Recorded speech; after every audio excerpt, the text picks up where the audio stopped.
Okay, part two of the baby contract, aka the list that I have compiled for my partner, so that he knows how to be the best, most supportive father as we enter parenthood together, if we choose to make that choice, and what my expectations are of how we will tag team parenthood together. So the next one is both of us need to ask to do something with friends outside of the house, or if we have a social obligation, we need to vocalize that. We need to let somebody know that we are planning to leave. I see so many TikToks of women being like, yeah, my husband just goes, he just leaves, and I never know when he's going, and then he's just gone for hours at a time. Like that, no.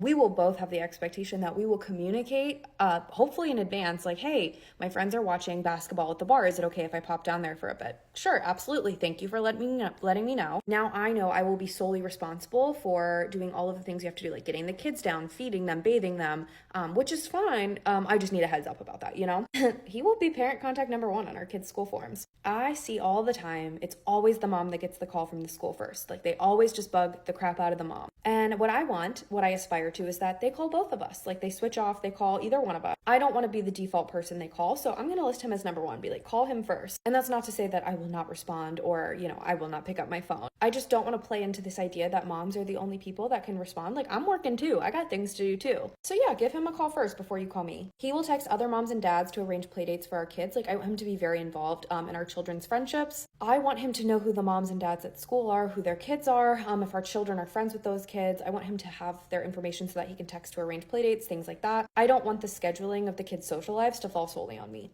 If it's between me or the baby, save me for now. We've talked about this before. This is how I would prefer to go forward. It's definitely not set in stone. I might change my mind about this someday, which is totally fine, but this is just what is going to work for us for now. Next is he'll be responsible for getting the house clean while I'm postpartum. I don't know if that means 6 weeks. I don't know if that means 3 months.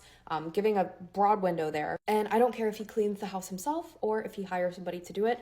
I just don't want to be involved in it. My body is going to be recovering. I'm going to be hopefully breastfeeding. So that house can get clean. I don't care how it gets clean, but he will be the one that either facilitates scheduling a cleaner, paying the cleaner, etc., or be the person that cleans the house himself. He should prioritize me postpartum so that I can prioritize baby.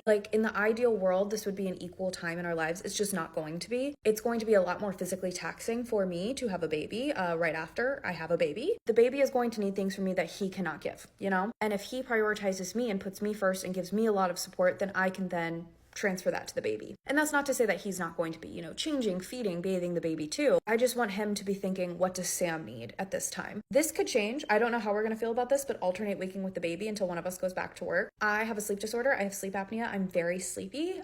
So I don't know if this will be true to us once I actually start feeling the effects of the sleeplessness, because it will truly throw my body into full whack. But as much as possible, I would like to share this burden equally until one of us goes back to work.